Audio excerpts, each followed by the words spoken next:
La pandémie a bouleversé le quotidien et l'organisation interne des établissements hospitaliers. Au cœur des régions, la Fédération des hôpitaux vaudois est un acteur clé dans l'organisation sanitaire vaudoise. On en parle aujourd'hui avec la présidente Catherine Labouchère. Bonjour. Bonjour madame. Merci beaucoup d'être avec nous. Alors justement, cette fêtière, quel a été son plus grand rôle durant toute cette période ? Je pense que son plus grand rôle a été celui de coordonner au moment du départ de la crise, coordonner tout au long de la crise et de faire remonter les besoins des hôpitaux au niveau du canton et de travailler à ce qu'il y ait des réponses rapides. Ouais, des réponses rapides qu'il a fallu trouver au jour le jour parce qu'on en apprend encore. Justement, quel bilan est-ce que vous faites de cette première vague ?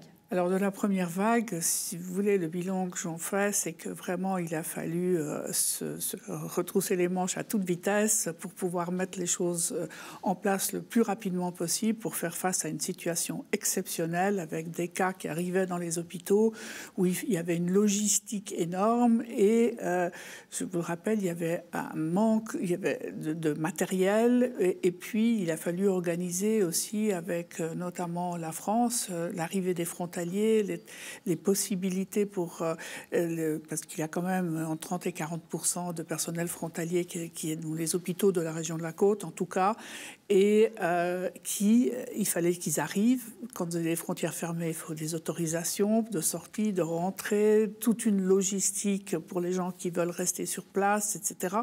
En plus de ça, le matériel aussi, être sûr que les hôpitaux aient le volant de trésorerie nécessaire pour payer les employés à la fin du mois de mars. Enfin, vous voyez, tout ça fait qu'il y avait de multiples champs d'action et la coordination a été le maître mot de la fêtière. Qu'est-ce qui était le plus dur à gérer dans tout ça, dans toute cette coordination ? Parce qu'il y avait beaucoup de messages.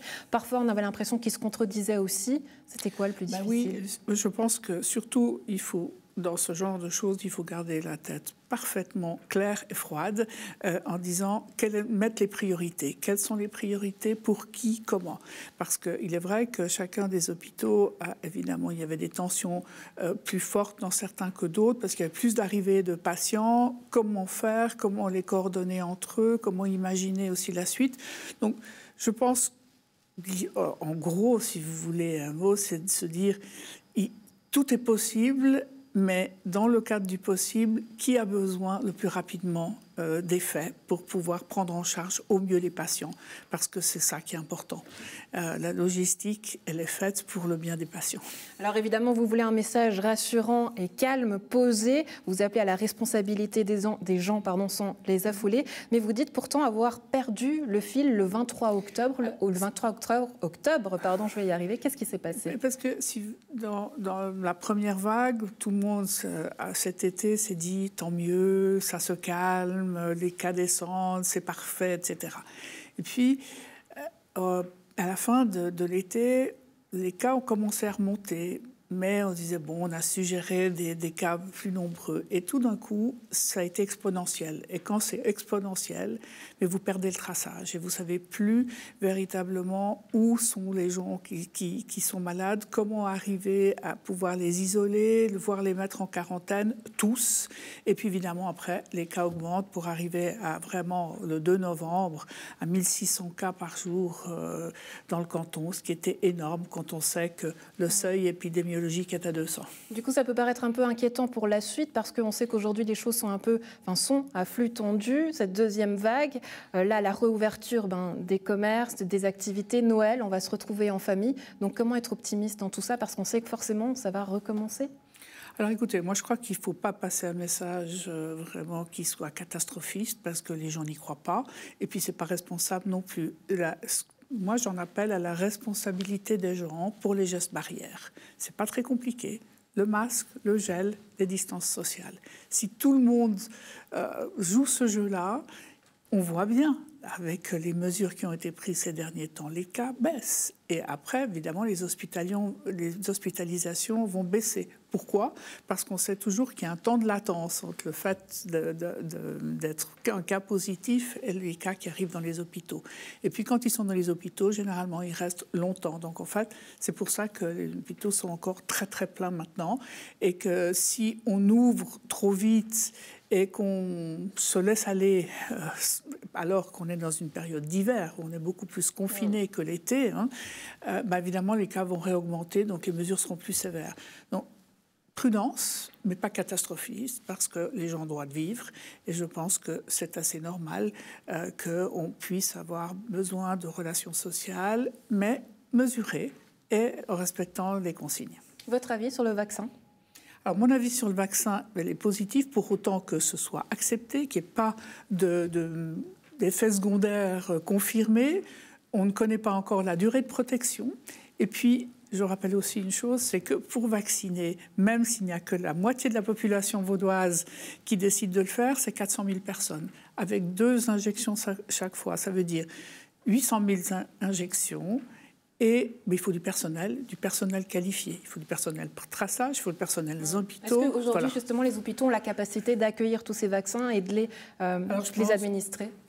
Disons, pour l'instant, on imagine la logistique, mais elle n'est pas encore complètement tracée parce que le numéro 1, c'est d'avoir la disponibilité du vaccin et le vaccin sûr.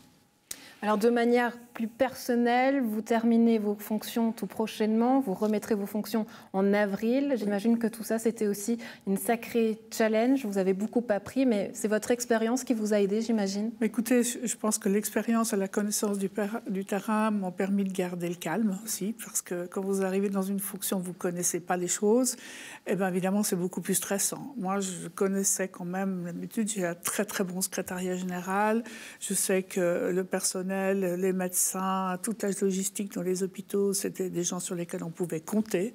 Et ça, c'est quand même un plus et qui a permis de faire face et qui nous permettra de faire face. On sait que plusieurs choses ont aussi été corrigées, les EMS, notamment de la région, qui se sont sentis plus délaissés. Ah oui, parce qu'évidemment, c'est extrêmement lourd que les gens qui sont en EMS, évidemment, on a mis un gros accent sur les hôpitaux. Et puis, si vous voulez, il y a une population dans les EMS qui ne comprend pas toujours ce qui lui arrive. Et quand il faut isoler des gens très âgés qui ne puissent plus voir leur famille, pour eux, c'est vraiment extrêmement lourd, d'autant plus qu'on peut mettre en place les visioconférences, tout ce qu'on veut, mais ça ne remplace jamais l'humain. Ouais, et pour revenir justement à votre cas personnel, c'est des situations qui vous ont, je crois, particulièrement touché. Oui, ça m'a beaucoup touché. Ça me touche comme aussi les personnes très âgées avec les soins à domicile, parce que je pense que là, on a une responsabilité pour tous les âges. Et moi, je veux ces antagonismes des jeunes contre les vieux, j'aime pas l'entendre, parce qu'on est une société multiple et tout le monde a droit à de l'attention. Ces antagonismes, on le voit, jeunes, personnes âgées, économie, culture, économie, santé. Comment faire pour que tout ça puisse allier au mieux vers l'avant ? Je ne pense pas qu'il faut d'opposition. Il faut trouver des moyens d'arriver à collaborer ensemble, sachant que cette crise, tout le monde en subit un peu les conséquences. Et il faut essayer de ne pas négliger un secteur, parce que ce secteur qui se sent négligé aura des réactions très fortes. Et puis ça, c'est pas juste non plus. Donc notre rôle, c'est ma casquette peut-être de politique, essayer de trouver des moyens qui permettent si ce n'est contenter tout le monde, parce que ça on le fera jamais, mais disons de trouver des solutions et d'être les gens qui cherchent des solutions. Alors, chaque semaine, vous avez des réunions justement pour coordonner tous ces hôpitaux. Aujourd'hui, l'urgence, le plus gros besoin, c'est lequel ? Alors, c'est le personnel, parce que le personnel, d'abord, il a été quand même très fatigué. En plus de ça, il y a certains personnels qui sont malades et il y a beaucoup de quarantaines. Et alors là, comme vous l'avez vu, il y a des appels qui ont été faits pour pouvoir chercher des personnes retraitées, chercher toutes les bonnes volontés avec une formation, parce que c'est clair qu'on ne peut pas mettre aux soins intensifs des gens qui sont pas formés, mais la logistique aussi qui a eu lieu avec la protection civile et l'armée, toutes les bonnes volontés, mais aussi tous les professionnels doivent se mobiliser pour ça. En même temps, c'est nécessaire de faire marcher l'économie, donc on ne peut pas aller en opposition. Et c'est peut-être là la question, la quadrature du cercle, parce que ce n'est pas toujours facile. Catherine Labouchère, présidente de la Fédération des hôpitaux vaudois, merci beaucoup d'avoir été avec nous. Merci, madame.